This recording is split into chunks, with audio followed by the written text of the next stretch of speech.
My girlfriend casually told me that he calls me wifey as a joke. I said nothing and just packed my things. Then my girlfriend asked him to come to the apartment to clear the air. But when he arrived, the scene there was shocking. I'm 28, been with Lily for 3 years, and until last Tuesday, I thought we had something solid. We weren't perfect, but we laughed at the same stupid videos, finished each other's takeout orders, and had this comfortable rhythm that felt like home. Then she destroyed it with 7 words while scrolling through her phone on our couch. Oh, Brandon calls me wifey now. She said it like she was commenting on the weather. Didn't even look up from her screen. Just this casual little mention dropped into our evening like it was nothing. Brandon was her co-worker, the guy she'd been partnered with on some big project for the past 2 months. I'd heard his name maybe 50 times in the last 8 weeks. Always Brandon thinks this is hilarious. Or Brandon showed me this restaurant we should try. Or Brandon and I stayed late to finish the presentation. I'd been patient about it. Supportive, even. She was excited about her work, and I wasn't going to be that insecure boyfriend who got weird about her having male friends. But wifey was a line I didn't know existed until it got crossed. What did you just say? I asked, muting the TV. She glanced up, that innocent face that used to make me melt. Oh, Brandon? Yeah, he's been calling me wifey for like 2 weeks now. It's just a joke thing we have at work. You know how office humor is. The way she said it, so light, so dismissive, made something crack inside my chest. 2 weeks.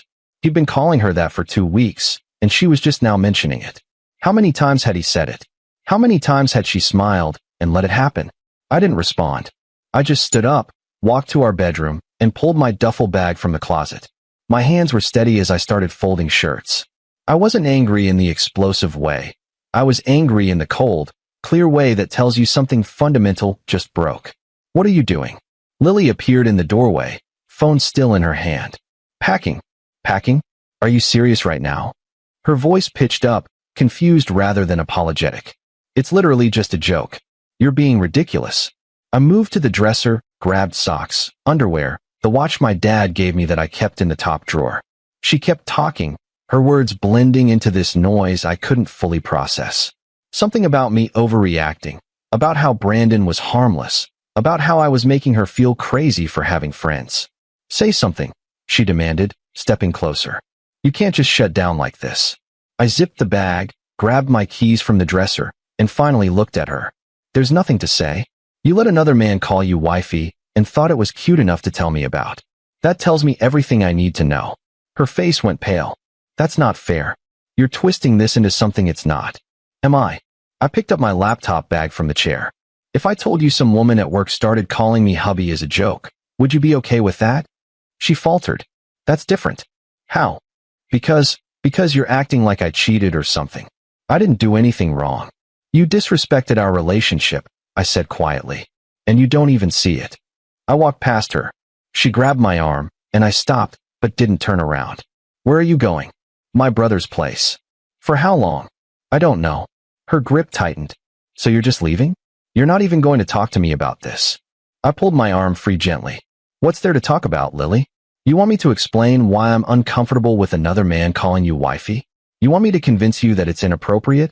If you don't already understand that, then we have a bigger problem. I left. Didn't slam the door. Just closed it quietly behind me and drove across town to Nathan's apartment, where he took one look at my face and wordlessly pointed to his guest room. I dropped my bag, sat on the edge of the bed, and stared at the wall for 20 minutes before my phone started buzzing. For 3 days, my phone exploded. Texts from Lily ranging from defensive to apologetic to angry to desperate. I ignored most of them. Nathan suggested I block her temporarily, but I wanted to see if she'd actually understand what she'd done wrong. The first night, she sent, "You're being childish. Come home so we can talk about this like adults." The second day, "I'm sorry I didn't consider your feelings. I didn't think it was a big deal. Please call me." The third day, "You can't just abandon me over something this stupid. I miss you. I need you here." Never once did she actually grasp the core issue. It wasn't about jealousy. It was about respect. About boundaries. About the fact that she'd been so comfortable in whatever dynamic she had with Brandon that wifey felt natural enough to mention to me without a second thought. Nathan's girlfriend, Jess, came over on Friday night. She'd heard the whole story from Nathan and had opinions. Jess always had opinions. She's gaslighting you, Jess said, pointing a chip at me for emphasis. Making you feel like you're overreacting when she's the one who crossed a line. Classic manipulation. I don't think she's doing it on purpose, I said.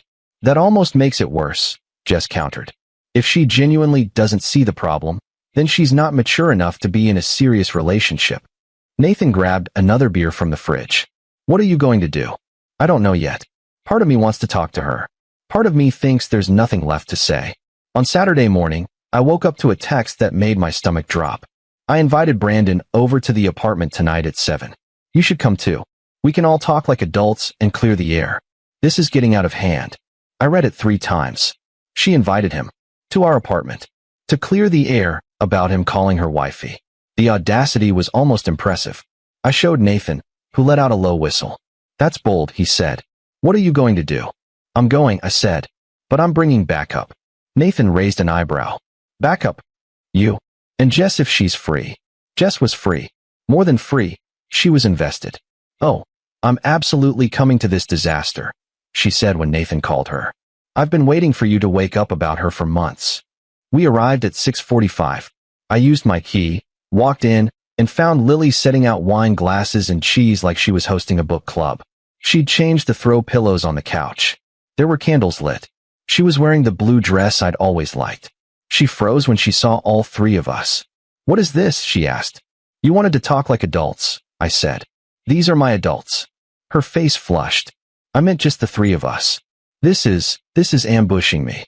Funny, Jess said, settling onto the couch like she owned it. Because inviting your boyfriend and the coworker who calls you wifey to have a mediation session feels like an ambush to me. Lily's mouth opened and closed. She looked at me, betrayal in her eyes. You told them? Of course I told them. You think I was going to keep this to myself? It's private. Between us. It stopped being private when you invited Brandon into it, Nathan said evenly. Before she could respond, there was a knock on the door. She practically ran to answer it. Brandon walked in, and I finally put a face to the name I'd been hearing for months. He was tall, probably 6'2", with styled hair and the kind of confident smile that suggested he'd never been told no in his life. Designer jeans, expensive watch, cologne I could smell from across the room. He also walked in like he'd been here before, which made my jaw tight. His eyes scanned the room, landing on me, then Nathan, then Jess. The confidence dimmed. Hey, he said. I thought this was just going to be a private conversation. I finished. Yeah, Lily has a habit of setting expectations that don't match reality. Brandon looked at Lily. She looked trapped, standing between us like she couldn't decide which side to move toward. Nathan was filming on his phone. I'd asked him to document everything, just in case things got twisted later. Brandon noticed. Why is he recording? Insurance, I said flatly. So, Brandon, wifey, want to explain that to everyone. He shifted his weight, glancing at Lily like she might rescue him. She didn't. Look, man, it's not what you think. It's just an inside joke. We were working late one night, ordered food to the office, and I jokingly said she was acting like my work wife. It spiraled from there. It doesn't mean anything. Spiraled how? Jess asked, leaning forward. Brandon hesitated. Lily jumped in. It's just funny. He says it. I roll my eyes. Everyone laughs. That's it. Does everyone at work know he calls you this? Nathan asked. Silence. Long, damning silence. I watched Lily's face, saw the moment she realized she'd been caught in something she couldn't minimize. They do, I said, realization hitting. Your whole office knows. Which means you've been letting him call you that publicly. In front of coworkers. In meetings. Lily's eyes welled up. You're twisting this into something it's not. Then untwist it, I said. Explain to me how your boyfriend, who you live with, who you've been with for 3 years, should feel hearing that another man calls you wifey and you're fine with it. Brandon cleared his throat. Maybe I should go. No, I said sharply. You wanted to clear the air? Let's clear it. Do you have feelings for her? His face said everything before his mouth did. The hesitation, the glance at Lily, the way his shoulders tensed. The room felt smaller suddenly, the air thicker. Look, she's great. We work well together. But I respect that she's with you. That's not an answer, Jess said coldly. Brandon ran a hand through his hair. Yes. Okay. Yes. I think she's amazing. She's smart and funny, and we have this connection. But I've never acted on it because she's taken. Lily looked like she'd been slapped. Brandon, why would you say that? Because he asked. Brandon shot back. And I'm tired of pretending. You know how I feel. You've known for weeks. The room went silent except for the hum of the refrigerator in the kitchen. Nathan's phone was still recording. I felt weirdly calm, like watching a play I'd already read the script for. All the pieces were falling into place. The late nights, the constant mentions of Brandon, the way she'd light up when her phone buzzed with work messages. So you knew, I said to Lily. You knew he had feelings for you, and you still let him call you wifey. You still spent extra time with him. You still talked about him constantly to me. It's not. I didn't. She was crying now, mascara streaking. I didn't encourage it. I just didn't want to make work awkward. You made our relationship awkward instead, I said. You prioritized his comfort over mine. Brandon backed toward the door. I should definitely go now. This was a mistake. Yeah, I agreed. You should. And Lily, you should probably go with him since you two are so worried about keeping things comfortable. That's not fair, she sobbed.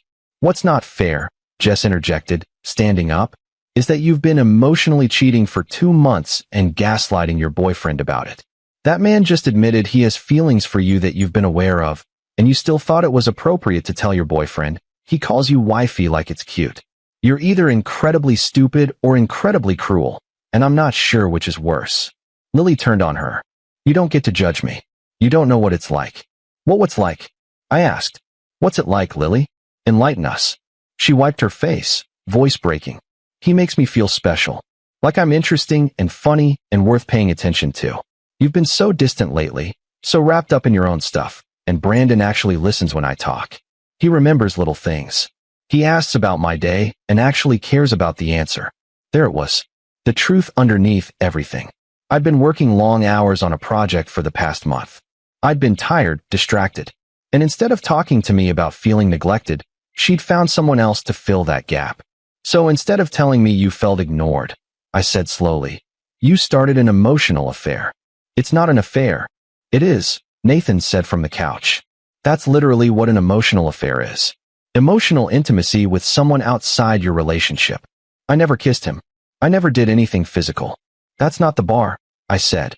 You know that's not the bar. Brandon had made it to the door. Lily, I'm sorry. I shouldn't have come. This was supposed to help, and I just made it worse. He left, and somehow that made everything worse. The silence he left behind was crushing. I picked up my duffel bag, which I'd left by the door when we came in. I'm getting the rest of my stuff next week. You can keep the apartment. Lease is in your name anyway. Please don't go, Lily whispered, reaching for me. We can fix this. I'll set boundaries. I'll request a different project partner. I'll do whatever you want. Please. I looked at her, really looked at her, and felt nothing but exhaustion. You had boundaries. They're called being in a relationship. You let someone cross them because it felt good, and you didn't care enough about me to stop it. I don't want to fix that. I want to be with someone who wouldn't need to. I love you, she said desperately. Maybe you do, but not enough. Jess grabbed her purse. Nathan stopped recording. We left together, Lily's sobs following us into the hallway. In the elevator, nobody spoke. When we got to Nathan's car, Jess turned to me. You did the right thing. Doesn't feel like it yet. It will, she said. Give it time. 3 weeks later, I signed a lease on my own place, a 1-bedroom downtown with exposed brick and tall windows. Nathan helped me move, and Jess brought pizza and beer. I heard through mutual friends that Lily and Brandon tried dating briefly after our breakup, but it imploded after 2 weeks. Apparently, workplace romance wasn't as fun when it wasn't forbidden. The reality of their connection couldn't survive outside the bubble of stolen moments and inappropriate boundaries. I blocked her number after she sent a drunk text at 2 in the morning calling me the love of her life and begging for another chance. Maybe I was, but I wasn't going to be the backup option while she figured that out. I'm doing okay now. Better than okay, actually. I've been going to the gym with Nathan 5 days a week, picked up cooking as a hobby, and started saying yes to dates when friends try to set me up. Last weekend, I met someone named Adrian at a coffee shop near my new apartment. We talked for 2 hours about nothing important, books we'd read, places we wanted to travel, the best pizza in the city. When she left, she didn't mention any other men calling her pet names. She just asked if I wanted to get dinner sometime. I said yes. It felt like a decent place to start. in your financial journey, this episode is for you. Today's guest is Qley Sanchez. Thank you. I'm blushing. I'm excited to be here. I want to start with a question that I know you probably get a million times and I get all the time. Jay, I have no money. I don't really know too much about money. Where do I start? What do I do? There's two things in life that I wish we were told earlier. And one is, if you want to make money, you got to follow the math. And I think most often we're told things like follow our passion, do what I did to make money. I made real estate money. You should make real estate money. And I think that's pretty bad advice. I think instead we should look to where are most people rich? What makes most people rich? So I kind of go to the data. I came from really middle class, we didn't have money all the time. I remember what it was like to not have money. I remember what it was like when my debit card, I was a little worried stuff wouldn't go through at the grocery store. And I didn't like that feeling. And so I kind of started looking around and I was like, wait a second, where do people have money? And after being in finance for whatever it is, 15 years,